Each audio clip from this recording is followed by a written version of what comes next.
बेटी 20 साल की हो चुकी थी। उसने बोला, अंकल सिर्फ मुझे वो जगह दिखा दो जहाँ पर मेरे पापा लड़ते लड़ते वीर गति को प्राप्त हुए। मेरे पास एक ग्रेनेड था, अपना ग्रेनेड निकाला, उसकी पिन निकाल करके उसके ऊपर ऐसे फेंक दिया। मैं पड़ा हुआ हूँ, गोलियां मार रहे हैं, हाथ में भी पैर में भी, और मैं देख रहा हूँ कि धुआं निकल रहा है। नमस्कार, जय हिंद। रेड एफएम पर मैं हूं रौनक। क्या होती है 19 साल की उम्र? लाइफ के उस पेडेस्टल पर कुछ लोग बाल बनाना सीख रहे होते हैं, तो कुछ ख्वाबों को बुनना सीख रहे होते हैं।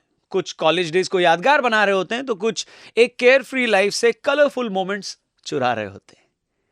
रेड एफएम पर चल रहा है वी फॉर वेटरन्स। आज हमारे साथ स्टूडियो में जो होने वाले हैं, जो व्यक्ति मात्र 19 साल की उम्र में 1999 में यानी 1999 के कारगिल वॉर में बुरी तरह जख्मी होने के बावजूद टाइगर हिल पर दुश्मन से लड़ते रहे।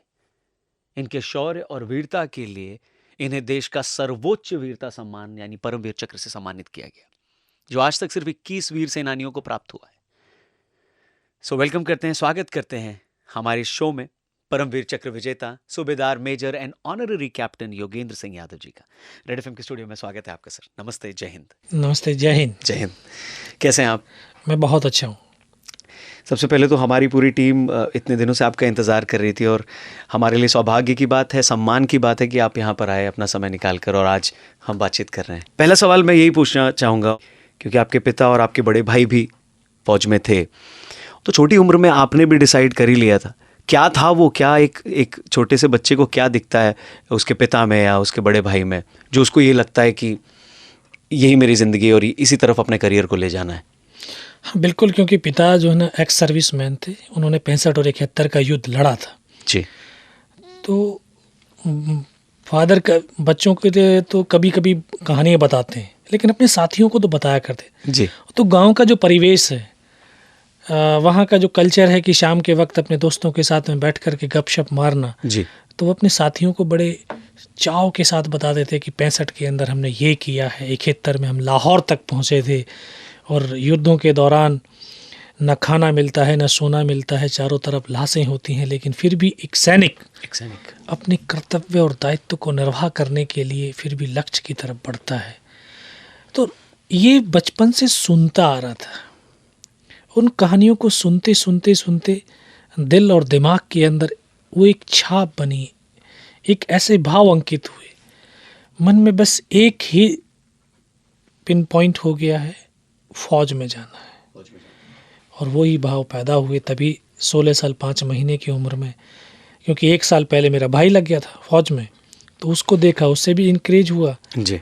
और फिर आखिरकार निश्चय किया, 27 दिसंबर 96 को फौज में भर्ती होकर के चला गया। सो 1996 आपने ज्वाइन किया, 1996 में। बिल्कुल।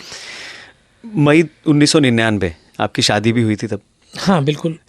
और यही वो टाइम था जब युद्ध, कारगिल का जो युद्ध था, वो एकदम नेक्स्ट लेवल पे पहुंच गया था, ज़ोर से एकदम आगे बढ़ा, और अचानक से पूरा देश, पूरी दुनिया उसकी बात करने लगी।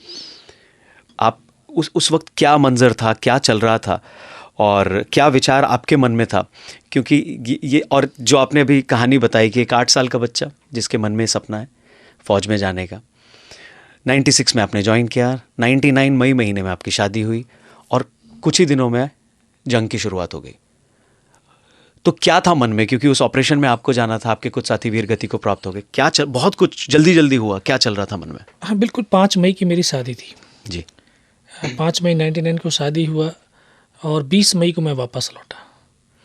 मैं 20 तारीख को जब जम्मू ट्रांजिट कैंप में पहुंचा, तो मुझे वहाँ पे पता चला कि युद्ध शुरू हो गया है, और हमारी बटालियन जो कि कश्मीर वैली के अंदर थी, उसको उठा करके द्रास सेक्टर में भेज दिया, और तोलोलिंग की लड़ाई वो लड़ रही है। तोलोलिंग की लड़ाई हमने 22 दिन उस पहाड़ी पर युद्ध लड़ा, और 22 दिन के दौरान 2 अफसर, 2 जूनियर कमीशन अफसर और 21 जवान हमारे जो है शहीद हुए। तब जाकर के 12 जून 1999 को हिंदुस्तान की सेना ने पहली सफलता के रूप में वो तोलोलिंग टॉप पुनः प्राप्त किया। सुबह 5:30 बजे अम्युनिशन और राशन पानी उठाते थे, रात को 2:30 बजे ऊपर पहुंचते थे। जो चारों तरफ से दुश्मनों की बम्बारमेंट चल रही होती। एक कदम चलने के बाद ये आभास नहीं था कि हम जिंदा रहेंगे। न जाने किस पत्थर के पीछे से गोली आकर के सीने से पार चली जाए। आटे के बम जब गिरते थे तो उनकी काउंटिंग करते थे कि 1 गिर गया, 2 गिर गया, 3 गिर गया, 4 गिर गया, 5 गिर गया, और 5 गिरने के बाद चल देते थे। सर 4 जुलाई 1999 18 ग्रेनेडियर्स की जो घातक प्लेटून, आप उसका हिस्सा थे। टाइगर हिल पर चढ़ाई शुरू हुई। एक तरफ बर्फ से ढका एक पहाड़ी, एक क्लिफ, दूसरी तरफ घाटी, दुश्मन भी है, जंग चालू हो चुकी है। इतनी मेहनत से आप लोग ऊपर चढ़ रहे हैं। आपके जो साथी थे, आपके साथ जो उस चढ़ाई को कर रहे थे, उन सब के भी मन में क्या चल रहा था? वो लोग क्या, जब ब्रेक लेते थे आप लोग कुछ समय के लिए, तो आप लोग एक दूसरे से शेयर करते थे? आपको अभी भी मंजर याद आता है कि क्या बातचीत हो रही थी, कैसे एक दूसरे को आप लोग मोटिवेट कर रहे थे? डर भी लग रहा होगा, बट जज्बा भी स्ट्रांग था। तो बिल्कुल, जब क्योंकि टाइगर हिल इतराज सेक्टर की सबसे महत्वपूर्ण पहाड़ी थी जी, 16,500 फीट ऊंची वो पहाड़ी। जो घातक प्लेटून, उसमें एक ऑफिसर, एक जूनियर कमीशन ऑफिसर और 19 जवान थे जी, जिसमें मैं एक शामिल था और सबसे जूनियर सिपाही था। दुश्मन ऊपर बैठा हुआ है, दूर से दूर हमें आसानी से बर्बाद कर सकता है जी। इसलिए रात का सहारा लेना पड़ा। तो हमने उस पहाड़ी पर 2 रात और 1 दिन दुश्मन की भारी गोलाबारी, -20 डिग्री टेम्परेचर, बाप रे। इन सब परिस्थितियों के बावजूद ये हिंदुस्तान के सैनिक कंधे से कंधा और कदम से कदम मिलाते हुए आगे बढ़ते रहे। टाइगर हिल के शिखर की तरफ जब बहुत करीब पहुंचे तो ये तो निश्चित था कि यार वापस आएंगे कि नहीं आएंगे। अब ये भी है कि रेडियो सुनते थे, सबके पास रेडियो थी जी, तो ये पता था कि भाई उत्तर प्रदेश से हूँ मैं। जी। उत्तर प्रदेश और बिहार ने सबसे पहले 10-10 लाख रुपए किया था। सेंट्रल गवर्नमेंट के 10 लाख थे। भाई 20 लाख घर वालों को मिलेंगे अगर हम मर गए। तो आपस में बातचीत कर दे, भाई अगर मैं मर गया तो क्या होगा? 20 लाख मिलेंगे। कुछ बोलते यार ऐसा करना, आधा पत्नी के नाम, आधा माँ बाप के नाम। बोले सारे मर गए फिर क्या होगा? बोले ऐसे करो, रजिस्टर में लिख दो। ऐसे करते हुए हम आगे बढ़ते रहे। तीसरी रात का वो मंजर, 3 और 4 जुलाई की रात, वो स्वप्न तो आज भी अगर उस चीज़ को देखते हैं, बात कर रहा हूँ, तो वो दृश्य आज भी सामने है कि सामने दुश्मन की भारी गोलाबारी चल रही है। एक एक करके दुश्मन भी मारा जा रहा है और हमारे साथी भी शहीद होते हुए चले जा रहे हैं। मेरे नौजवान साथियों, आपने सिर्फ फिल्मों के अंदर देखा होगा कि गर्दन कट की है, धड़ चलता है। मैंने उन पलों को जिया है कि किस तरह से हिंदुस्तान के सैनिक का जब गर्दन कटती है और धड़ भी दुश्मन की तरफ चलता है और 2 कदम चलने के बाद वो गिर जाता है। और वो पल भी आया जब मेरे सारे साथी शहीद भी हो गए। हम 7 ऊपर टॉप पर चढ़ पाए थे, 7 में से 6 शहीद हो गए। जख्मी था, सर से लेकर के पैर तक लहूलुहान था, लेकिन हौसला नहीं कम होने दिया। इन्हीं विचारों के साथ अपने साथियों की उनकी मृतक शरीरों के पास लेटा रहा। दुश्मन के 2 बार हमले हुए सबको तोड़ दिया। तीसरी बार उनका एक कैप्टन कमांडर, क्योंकि जब अमनेशन ही समाप्त हो गया, अब क्या करूँगा जी। उन्होंने बोला इनको रीचेक करो, इनमें से कोई जिंदा तो नहीं है। तो आकर के एक एक को गोलियां भी मारी उन्होंने। तो मैं पड़ा हुआ हूँ, गोलियां मार रहे हैं, हाथ में भी पैर में भी, और मैं देख रहा हूँ कि धुआं निकल रहा है। लेकिन उस गोली की पीड़ा को चुपचाप पड़ा सहता रहा। उनको यकीन नहीं हुआ कि इनमें से जिंदा भी कोई होगा कि नहीं है। उसके बाद उनका जो कमांडर था उसने बोला कि नीचे जो हिंदुस्तान का पोस्ट है, तो टाइगर हिल की बगल में मस्को घाटी थी, उसको मैसेज किया कि हिंदुस्तान का नीचे जो पोस्ट है उसके ऊपर हमला कर दो। ये आवाज़ जैसे मेरे कान तक पड़ी तो मुझे लगा कि यार आज तो मेरे तमाम साथी शहीद हो जाएंगे। तब ऊपर वाले से एक ही प्रार्थना करी कि मुझे इतने जिंदा रख देना कि मैं अपने साथियों तक सूचना दे सकूं। सर उस वक्त दुश्मन से लड़ते हुए आपके कई साथी वीरगति को प्राप्त हुए, आपको भी 15 गोलियां लगी जी। 15 के करीब, लेकिन आपके जेब में कुछ सिक्के रखे हुए थे जो आपके लिए वरदान साबित हुए। क्या क्या था वो, और कैसे उन सिक्कों ने आपकी जान बचाई? उसने जब तक ये विश्वास कर लिया था मैंने भी कि अगर इसने सर और सीने में गोली नहीं मारी, चाहे मेरा हाथ पैर दोनों ही काट करके क्यों ना ले जाए, मैं अब तक नहीं करूंगा और मैं जिंदा भी रहूंगा। साथियों, अगर मन मस्तिष्क के अंदर खुद का ये विश्वास हो तो आप हर लक्ष्य को प्राप्त कर सकते हैं। और उसी विश्वास की बदौलत आज मैं आपके सम्मुख भी आपसे बात कर पा रहा हूं। उसने आया, दोबारा से गोलियां मारी, सीने पे भी गोली चलाई, और यहां पर पर्स था क्योंकि पैंट पीछे से फट गई थी, तो यहां पर्स रखा था, उसमें कुछ 5-5 रुपए के सिक्के थे, और गोली जाकर के सिक्कों पे टकराई। मुझे खुद आभास हुआ कि मैं तो मर गया हूं। अगले ही पल पाकिस्तान का दूसरा सैनिक आया, उसने आकर के हथियार उठाया, शायद वो जा रहा होगा, उसका पैर मेरे पैर से टकराया, मुझे एकदम से चेतना आई, तब लगा यार मैं तो जिंदा हूं जी। तब अंतर्मन से आवाज है कि योगेंद्र अभी तक नहीं मरा तो अब मरेगा भी नहीं। मेरे पास एक ग्रेनेड था, अपना ग्रेनेड निकाला, उसकी पिन निकाल करके उसके ऊपर ऐसे फेंक दिया। जो हथियार उठा करके पाकिस्तानी सोल्जर जा रहा था, उसके कोट पे हुड लगे हुए थे, वो हुड के अंदर ग्रेनेड गिरा, और जब तक वो निकाल पाता ग्रेनेड फटा, यहाँ से पूरा सर उड़ गया उसका। वो हमारे ऊपर गिरा, और गिरते ही उनमें खलबली मची कि इनमें से कोई जिंदा है। कुछ बोले जिंदा नहीं, नीचे से रिइंफोर्समेंट आ गई है। बस वही एक मौका था मेरे पास। मैंने दोनों हाथों से उसकी राइफल को ऐसे जकड़ा, लेकिन ये हाथ तो हिला ही नहीं, इस हाथ की पूरी हड्डी निकल के बाहर थी, सिर्फ कंधा कंधा हिला। एक हाथ से राइफल उठाया, वहाँ से ऐसे ब्रस्ट फायरिंग किया, 3-4 पाकिस्तानियों को मौत के घाट उतारा, फिर इसी हाथ से पलटा खाया, दूसरे पत्थर से 4-5 जगह से जब फायरिंग किया तो उनको लगा कि इनमें से कोई जिंदा नहीं, नीचे से रिइंफोर्समेंट आ गई है। भाग खड़े हुए 3-4 मीटर रेंगता हुआ आगे गया, जाके देखता हूँ सामने तो उनका लंगर चल रहा है, उनके लिविंग टेंट लगे हुए हैं, और वो सब कुछ छोड़ करके भागते हुए चले जा रहे हैं।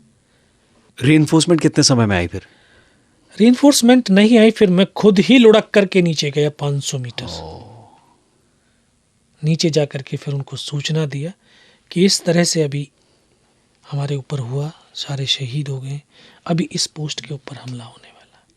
ये दिन की लड़ाई थी, 10 बजे स्टार्ट, सुबह 5:30 बजे स्टार्ट हुई थी, मुझे 10:30-11 बजे गोलियां लगी। मैं 1:30 बजे नीचे उतर करके आया, लुढ़क करके, रोल करता हुआ। फिर नीचे अपनी टीम थी, उन्होंने पकड़ा, फिर वहाँ से कमांडिंग ऑफिसर को सूचना दिया। कमांडिंग ऑफिसर के पास पहुँचते पहुँचते शाम हो गई थी, इतना लहू बह चुका था कि दिखाई देना बिल्कुल बंद हो गया था। लेकिन जिस तरह से अभी आपसे बात कर रहा हूँ, बात इसी तरह से करता रहा। फिर वहाँ पर बताने के बाद कमांडिंग ऑफिसर को पूरी सूचना दिया, फिर डॉक्टर ने इंजेक्शन लगाया, फिर मुझे पता नहीं मैं कहाँ पर। 3 दिन के बाद होश आया, तो तब मैं पूछा मैं हूँ कहाँ पर, ये तो बताओ। तब पता चला 92 बेस हॉस्पिटल श्रीनगर, और वहीं पर मुझे सूचना मिली कि उसी रात को दोबारा से हमारी टीम ने अटैक किया, और बिना कुछ कैजुअल्टी के टाइगर हिल टॉप के ऊपर विजय पताका फहरा दिया। टाइगर हिल की जीत के बाद कारगिल युद्ध का यू टर्न हो गया था, सीज़फायर हुआ, और आज हम 26 जुलाई को कारगिल विजय दिवस के रूप में मनाते हैं। तो मैं बहुत लकी हूँ, मेरी बटालियन बहुत लकी है 18 ग्रेनेडियर्स, कि कारगिल की बिगिनिंग और एंडिंग हमारी पलटन से शुरू हुई और हमारी पलटन से ही ख़त्म हुआ युद्ध।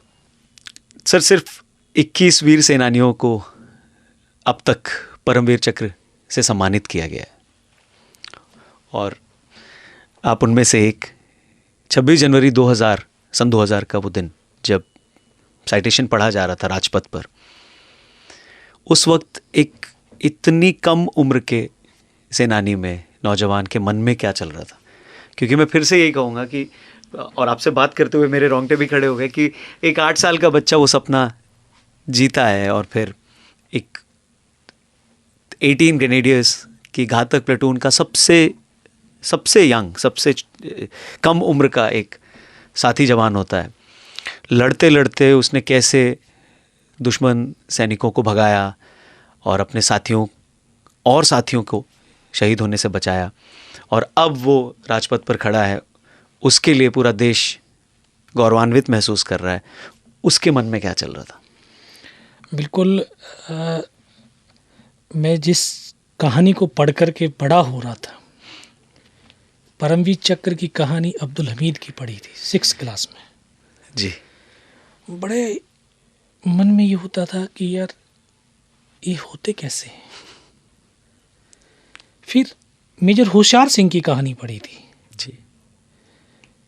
जब मैं ट्रेनिंग में था, क्योंकि इंडियन आर्मी का ग्रेनेडियर रेजिमेंट ही एक ऐसा रेजिमेंट है जिसके पास 3 परमवीर चक्र हैं। तो 96 में जब हम ट्रेनिंग में थे तो वहाँ मेजर होशियार सिंह आए थे जी। बहुत दूर से उनकी झलक देखने को मिली थी। आज वही अवार्ड मैं रिसीव करने के लिए जा रहा हूँ।